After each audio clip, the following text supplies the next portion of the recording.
how to score good marks in quant section, whether it is CAT examination or OMIT. OMIT is what? Other management entrance test. चाहे आपका CMAT हो गया, SNAP हो गया, NMAT हो गया, MBA CET हो गया, CUET हो गया, या जो भी एग्जाम आप लिखने वाले हो, ये दोनों एग्जाम को कैसे बैलेंस करना है, कैसे प्रिपेयर करना है, सो दैट हमारा क्वांट में स्कोर अच्छा बने। आइडियल माइंडसेट लोगों का ये है कि जैसे मैथ्स के बारे में बात होती है, क्वांट के बारे में बात होती है, इट्स लाइक कि यार मेरे से नहीं होगा, इट इज़ वे बैक, हमने प्रैक्टिस किया था, 10th में छोड़ दिया था, 12th में छोड़ दिया था, ग्रेड्स में मेरे अच्छे स्कोर नहीं आए थे, ठीक है। तो मैथ्स को लेके क्रिबलिंग वाला जो माइंडसेट है वो अभी भी काफ़ी हद तक है, और वो मेन रीज़न है हमारा मैथ्स में या क्वांट में स्कोर न बनने का, ठीक है। सो ये वीडियो में मैंने ब्रॉडली 4 पैरामीटर में डिवाइड किया हुआ है कि कैसे क्वांट का सेक्शन को समझना है एंड एग्जीक्यूट करना है, ठीक है। सो जितने भी लोग CAT exam and non CAT exam के लिए प्रिपेयर करो फॉर द ईयर 25, 26, 27, जो भी ईयर के एग्जाम के लिए प्रिपेयर करने वाले हो, क्वांट अगर आपका नहीं बन रहा है, ये वीडियो मेरा अच्छे से देख लेना, ठीक है, एंड फॉलो द सेम। अगर आप सारे चीजों पे काम करोगे, 1 by 1 ऑल द पॉइंटर्स, आपका क्वांट में स्कोर बनना चालू हो जाएगा विदाउट फेल, ठीक है। So without wasting time let's get started, but before that मैन्यूअर MBA CAT to CET preparation channel को सब्सक्राइब कर लो, so that you should not miss any important video with regards to your MBA entrance preparation. And yeah as I always say, MBA करना important नहीं है, MBA अच्छे college से करना important है। सो अगर आपका स्कोर अच्छा आता है एग्जाम में, परसेंटाइल अच्छा आता है, you will get obviously best college, top 10, top 20 और top 50 colleges in India for your MBA programme. उसके लिए स्कोर अच्छा लाना पड़ेगा, तो अच्छे से प्रिपरेशन करो। So here is the small update, अगर आपने प्रिपरेशन चालू नहीं की है, we have launch batches at our all the center, Mumbai and Pune for the classroom. Pune में Deccan metro station, Deccan bus stop के सामने we have a center. Mumbai में central western harbour line, Thane, Andheri, Dadar, Borivali, Vasai. But if you not Mumbai based, you can check out our online live classes. So let's understand how we should prepare for the quant and how we can maximize our score in quant section.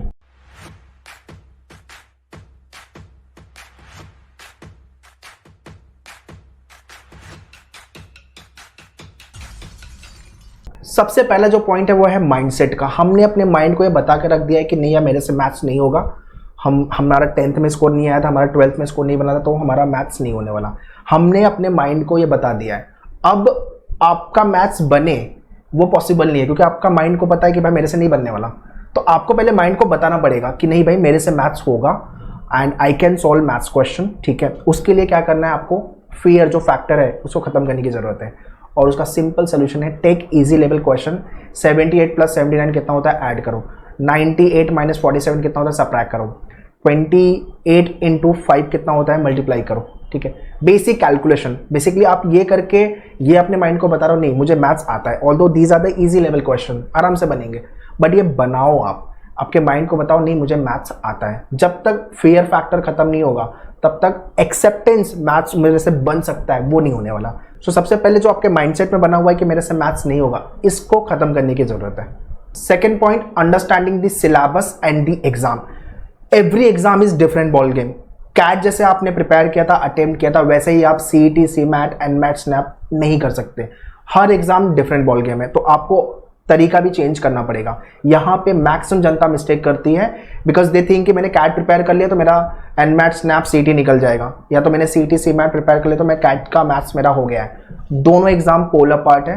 हाँ, syllabus wise हमें help होगा, जो हमने cat prepare किया है तो वो हमारे नॉन कैट एग्जाम में हेल्प करेगा, ठीक है। बट आपको ये समझने की जरूरत है कि सिलेबस जो एग्जाम में आता है वो हर एग्जाम में difficulty wise and types of the question wise vary करता है। So this is very very important. Do write all the mock test with respect to the exam before you go for the actual examination, so that आपको flavour of the question जो भी exam आप लिखने चाह रहे हो वो और उसके डिफिकल्टी लेवल समझ में आएगी। अब बात करते हैं सिलेबस पे। So first syllabus is arithmetic. Arithmetic के अंदर आपका टॉपिक आएगा percentage, profit and loss, ratio proportion, average, partnership, simple and compound interest, problems on edges, mixture and allegation, time, speed, distance, time in work. ये जो topic है जितने भी MBA के एग्जाम्स होते हैं सारे के सारे एग्जाम्स में आते हैं, but difficulty level wise very करेगा। कैट का एग्जाम क्या है आपका, एप्लीकेशन बेस्ड एग्जाम है। नॉन कैट एग्जाम कैसा है आपका, वहां पे एप्लीकेशन नहीं, वहां पे डायरेक्ट क्वेश्चन बनते हैं, फॉर्मूला बेस्ड क्वेश्चन बनते हैं, ठीक है। तो दोनों एग्जाम अलग है। नाउ ये जो टॉपिक्स मैंने बताया अरिथमेटिक के, कंसेप्ट सेम है ना, concept will remain same. Like आपका प्रॉफिट एंड लॉस का जो फॉर्मूला है वो सेम रहने वाला है, राइट। रेशियो प्रोपोर्शन भी सेम रहने वाला है। बट कैट में होगा क्या कि इसी टॉपिक को मर्ज करके, है ना, मतलब 2-3 टॉपिक्स को मर्ज करके क्वेश्चन बनाएंगे। तो 2-3 टॉपिक के कंसेप्ट एक क्वेश्चन में ऐड हो गए, वही आपका एप्लीकेशन बेस्ड क्वेश्चन, सिंपल, ठीक है। और नॉन कैट के अंदर डायरेक्ट क्वेश्चन बनाए, सिर्फ परसेंटेज से, परसेंटेज का ही कंसेप्ट है, टाइप परसेंटेज से कर लिया हमने, जितने टाइप के क्वेश्चन आते हैं आराम से कर लोगे। तो ये फर्क है, ठीक है। तो आपने कैट में 2 चीजें की है, एक तो आपने उस टॉपिक को पढ़ा हुआ है, उसके ऊपर 2-3 टॉपिक के कंसेप्ट को मर्ज करके जो क्वेश्चन सॉल्व करना होता है आपने वो भी सीख लिया है। तो इसलिए कैट लेवल का अगर मैथ्स प्रिपेयर है तो आप नॉन कैट लेवल के जो ओमेट एग्जाम है उसके मैथ्स आराम से कर पाओगे। तो सबसे ज्यादा वेटेज सारे एग्जाम में अरिथमेटिक का ही होता है। नेक्स्ट नंबर पे है ज्योमेट्री एंड मेंसुरेशन, जहां से आपको line, angles, triangle, circle, polygons, quadrilateral, mensuration वाले questions, sometime coordinate geometry and trigonometry, ठीक है, ये भी ऐड हो जाता है। आपका जो एनमैट का एग्जाम है उसमें ज्योमेट्री, मेंसुरेशन से कुछ नहीं आएगा, तो ये सारे टॉपिक एग्जाम में नहीं आते एनमैट में, बाकी के एग्जाम्स में आते हैं। तो आपको ये समझना पड़ेगा कि किस एग्जाम में कौन कौन से टॉपिक के क्वेश्चन आते हैं। सो ज्योमेट्री, मेंसुरेशन हमने स्कूल में किया हुआ है, तो सेम कंसेप्ट को वापस रिवाइज करना है और प्रैक्टिस करना है टाइप्स ऑफ द क्वेश्चन, और जो कैट लेवल के क्वेश्चन है वो आपको सॉल्व करना पड़ेगा। तो जाके आपका कैट के लिए भी प्रिपेयर हो गए आप, और नॉन कैट के लिए भी आप अच्छे से प्रिपेयर हो गए। फॉलोड बाय मॉडर्न मैथ्स, जिसके अंदर आता है आपका permutation, combination, probability, set theory, sequence and series progression वाले क्वेश्चन। नाउ मॉडर्न मैथ्स भी हमने स्कूल डेज में किया हुआ है। अगेन अगर आप टॉपिक के प्रिपेयर करते हो तो कैट और नॉन कैट के लिए आप रेडी हो, but PNC and probability solve करना है तो आपका लॉजिकल स्किल अच्छा होगा, तो आप इस टाइप के क्वेश्चन आराम से बना पाओगे। नेक्स्ट इज नंबर सिस्टम, जिसके अंदर आपके डिविजिबिलिटी रूल वाले question, unit digit, last 2 digit, remainder theorem, factorial, LCM, HCF, finding factors, trailing zeros, ये सारे टॉपिक आपके बनेंगे। Now in number system, trailing zero, factorial, last 2 digit वाले क्वेश्चन ये कैट में आते हैं, ठीक है। बाकी नॉन कैट के एग्जाम में आपको डिविजिबिलिटी रूल मिल जाएगा, unit digit, last digit, word problem, remainder वाले क्वेश्चन, ये सारे नॉन कैट एग्जाम में मिलेंगे। सो आइडली कोई भी स्टूडेंट जो एमबीए के लिए प्रिपेयर कर रहा है वो कैट और नॉन कैट दोनों के लिए प्रिपेयर करता है। सो मैं आपको दोनों एग्जाम को कैसे जाना है सिलेबस भी बताते जा रहा हूँ, accordingly you can strategise. And lastly algebra, जिसके अंदर आपके equation, linear and quadratic equation, polynomial हो गया आपका, इतने टॉपिक आपके कैट एंड नॉन कैट दोनों में आएंगे। और अगर आप मॉडुलस आ रहा है, इनइक्वालिटी आ रहा है, फंक्शन आ रहा है, मैक्सिमम मिनिमम आ रहा है, तो ये 4 टॉपिक आपके कैट में ऐड हो जाएंगे। तो आपको सिलेबस भी समझने की जरूरत है, at the same time difficulty level and types of the question which comes in the CAT and OMET examination. Third number पे है एग्जीक्यूशन। सो अगर क्वांट का सेक्शन क्रैक करना है, सबसे पहले बेसिक कैलकुलेशन, स्पीड कैलकुलेशन, ये 2 एरिया पे आपको काम करना पड़ेगा, ठीक है। इफ यू आर मेनुअर स्टूडेंट लाइव और क्लासरूम, तो आपके डैशबोर्ड पे you will be getting complete videos जो आपको अच्छे से देखने हैं, ओके। उसके बाद आता है लेवल 1 क्वेश्चन सॉल्विंग, जहां पे आप अपने आप को कंफर्टेबल बना रहे हो, no I can solve this question, मेरे से क्वेश्चन बन रहा है। देन कम LOD2, ठीक है। आपकी जो मेनुअर की बुक है उसके अंदर आपके first 35 question easy to moderate है, 30 से 50 वाले जो क्वेश्चन है that is moderate to difficult, okay. So अगर आपने फर्स्ट 30 क्वेश्चन सॉल्व किया हुआ है मेनुअर की बुक से, तो आप एक कंफर्टेबल हो गए हो टाइप्स ऑफ द क्वेश्चन से लेकर के। उसके बाद थोड़े से एडवांस लेवल क्वेश्चन सॉल्व करना है, and then past paper solving और कैट लेवल के क्वेश्चन सॉल्व करने हैं आपको, सो दैट एप्लीकेशन के साथ कैसे डील करते हैं वो चीज की क्लैरिटी आपको बहुत अच्छे से आ जाए। और नॉन कैट में आपने LOD 1, 2 तक तो किया है, तो नॉन कैट तो बाय डिफॉल्ट आप प्रिपेयर करो ओमेट एग्जाम। सो क्वांट के सेक्शन में always I talk about PAR, ठीक है। P is what? 3 times practice. Same type question, 3 times practice. A stand for analysis, 3 time analysis. जो क्वेश्चन आपने solve किया उसकी एनालिसिस, ठीक है। आपने जो टेस्ट लिखा हुआ उसकी एनालिसिस, ओवरऑल प्रिपरेशन की analysis. And R stand for revision, मतलब सारे क्वेश्चन जो आपने प्रैक्टिस किया उसको कम से कम 3 बार रिवाइज करो, 3 बार आप प्रैक्टिस करके लो। सो अगर एग्जाम में वो टाइप का क्वेश्चन आए आप आराम से सॉल्व कर पाओगे। And point number 4 is analysing and channelising.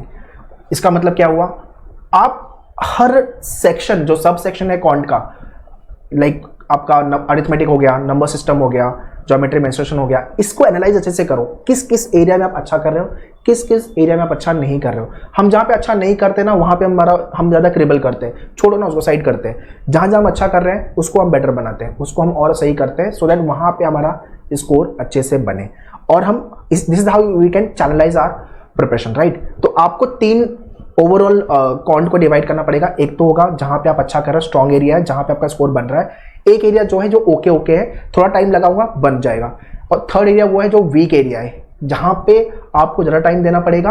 और वो एरिया वो है जहां पे क्वेश्चन टाइप आपसे बनता नहीं है, तो आपको आता नहीं है, या तो फिर आप you hate to solve those type of the question. इस कैटेगरी में आपके ओवरऑल क्वांट सेक्शन को डिवाइड करो आप जब भी आप प्रिपेयर करोगे। So this is how you can prepare for the quant section. But thumb rule यही है क्वांट सेक्शन क्रैक करने का, प्रैक्टिस। जितना आप प्रैक्टिस करोगे उतना आप बेटर होगे। एक क्वेश्चन को 3 बार प्रैक्टिस करो। पहली बार में क्वेश्चन सॉल्व होता है, दूसरी बार में हमें समझ में आता है ओके इस क्वेश्चन को मैं ऐसे भी सॉल्व कर सकता हूँ, वैसे भी सॉल्व कर सकता हूँ।